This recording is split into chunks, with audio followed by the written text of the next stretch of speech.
inevitable.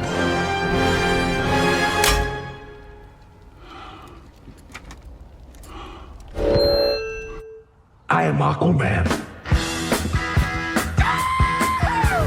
Thank you for being here. Subscribed or not, and if you haven't joined the 49% Elite Humans, consider hitting that button if you enjoy the videos, as after storming in a Minute Maid Park, or sorry, Dyken Park, or the Park of the Dykes, after storming into the field the Astros play baseball on and giving Houston a bigger problem than Tom Hanks could ever dream of, the Mariners were now just a couple of either wins or Astros losses away from winning the American League West Division. A division that was tied between the two when this series started. Well, now it was a 3-game lead for the Seamen with 6 games to go. Now, to put this into perspective on just how big of a deal this is, the Astros haven't not won the division 7 of the last 8 years, and I'm counting that as 8 straight because the one year that they didn't win, 2020, was already a fake year to begin with. And if you want to count the Oakland A's winning it, which they did, well, Houston turned around and beat them in the first round of the playoffs that year anyways. That's basically a division win. So the Astros have not only made the playoffs 8 years in a row, or made it to the ALCS 7 of the last 8 years, but they've pretty much won the division 8 years in a row to it. It's the same reason I view the Dodgers of having won their division for 13 years in a row now. Really, it's 12 of the last 13, but same thing. The one year they lost it, it was by a game to the Giants, who they end up beating in the first round of the playoffs anyway. You can call this iTALK logic or whatever you want, but I'm running with it. The Astros have won their division 8 years in a row, and now they were staring down that finally not happening. And whether the Mariners won on Tuesday in their first game against the Rockies or not, they'd still be gaining ground for the division because the Astros, now out west facing the homeless A's, yeah, lots changed since 2020. Well, they lost their first game of this series. This is how the A's got their first run of the game. I know, pretty hilarious. A's end up getting 5, Astros get 1 ball game, but over in Seattle, the Mariners facing the Rockies, one of the worst teams of all time.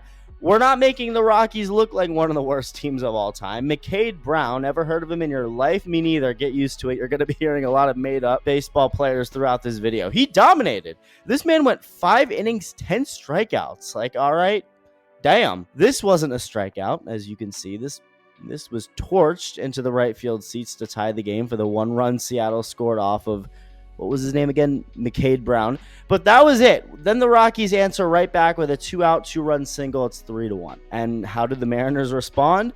1-2-3 in the 7th. Julio Rodriguez strikes out. Josh Naylor pops out. Naylor's been killing it lately, so that's big, getting him out. You might not have to face him again in this game. Nice job. Next inning, new inning, same shit. Mariners go down 1-2-3. Eugenio Suarez, see ya. Dominic Canzone sit down, but then something started brewing in the 8th. Luke Raleigh gets hit by this second pitch thrown from Juan Mejia, then J.P. Crawford, ball 4. That's the first 2 guys on without even having to swing the bat. Now the top of the order is up too. This is perfect, except Randy Arozarena goes down looking and Cal Raleigh goes down swinging.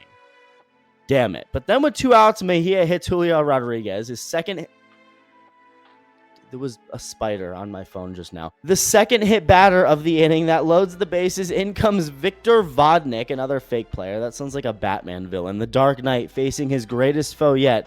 Victor Vodnik. Okay, I'll take back my fake player allegation for Victor. He's actually had a good year. Unfortunately, Josh Naylor comes up to the plate and says, to the gap. Left center field. It touches down. Base hit. Raleigh scores. JP's waving home. Julio to the plate. Josh Naylor. What a knock. What a moment. The Mariners have cashed it in the 8th inning. In comes Andres Munoz, who strikes out Ezequiel Tovar, gets Bretton Doyle to pop out before getting Kyle Caros, sounds like a Star Wars character, to strike out to end the game. Mariners officially clinched the postseason. Not the division yet, but the postseason is locked up, which means it's time to party. Everyone's celebrating. Trent Thornton, a reliever for the Mariners who tore his Achilles this summer. He's currently playing the role of Joe from Family Guy for this team. He even gets to have his moment by rolling around the bases. Cal Raleigh's going crazy on the mic. It was a wild scene. Hey guys, like you said, we love you. Might as well go win the whole fucking thing.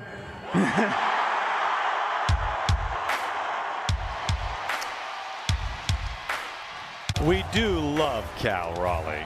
We apologize for his excitement.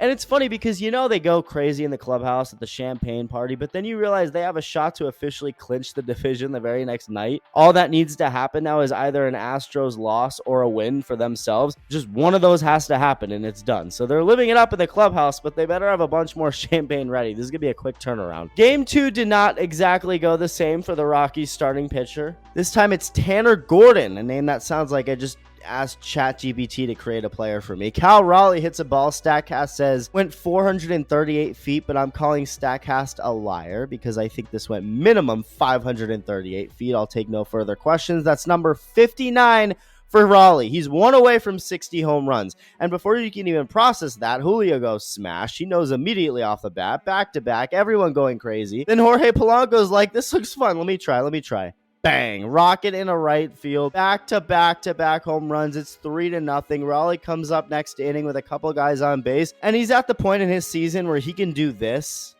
poke a 2-run double in the right field, and everyone's like, damn, that's disappointing. I mean, we'll take it, but it's not a homer. This is a homer, though, by Blaine Krim.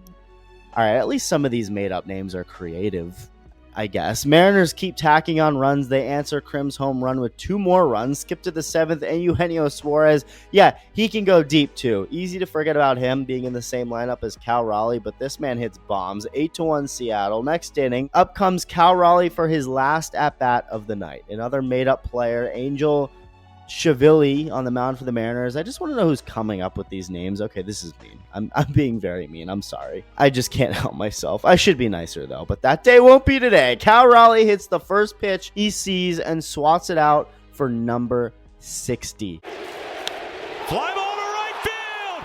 Number 60. A catcher has hit 60 home runs. Magical. The entire ballpark going nuts. The best part, the fact that his parents were there, seeing it all happen, seeing their son be Superman for the night. Amazing. And I obviously cannot pass over what happened when this ball reached the stands. So this dude caught it. His name is Glenn. He caught this historic baseball. There's a fly that really wants me for some reason.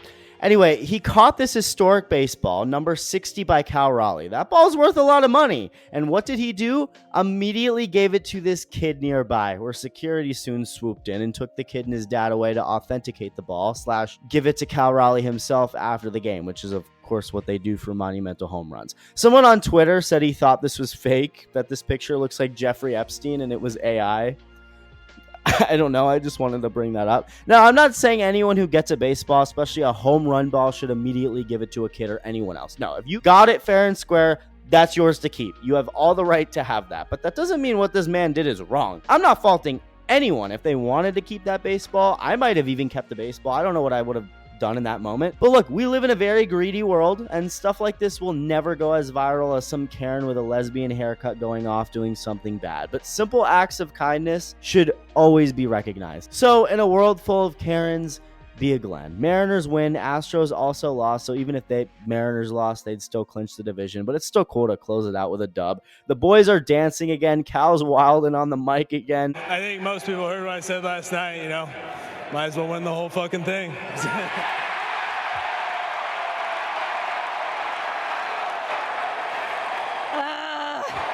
right, Aaron, back up to you. Naughty Cal. Naughty Cal. Then it was JP Crawford's turn to address the crowd, and the Mariners announcers afterward noted how scared they were when he took the mic. Gee, I wonder why. Maybe they thought it'd go something like this. You can't play me, motherfucker. I'm the motherfucker that plays motherfucker.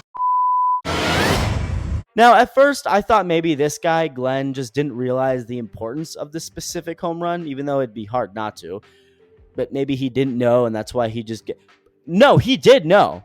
The Mariners immediately wanted to find out who he was to reward him for his act, and they did, bringing him and his wife and 2 kids out to meet the man himself before the next game. And the Mariners sideline reporter, when she asked Glenn why he did it, he simply said that, well, it was the right thing to do. Love that. Meanwhile, the 10-year-olds posted the ball on eBay somewhere. I'm just kidding.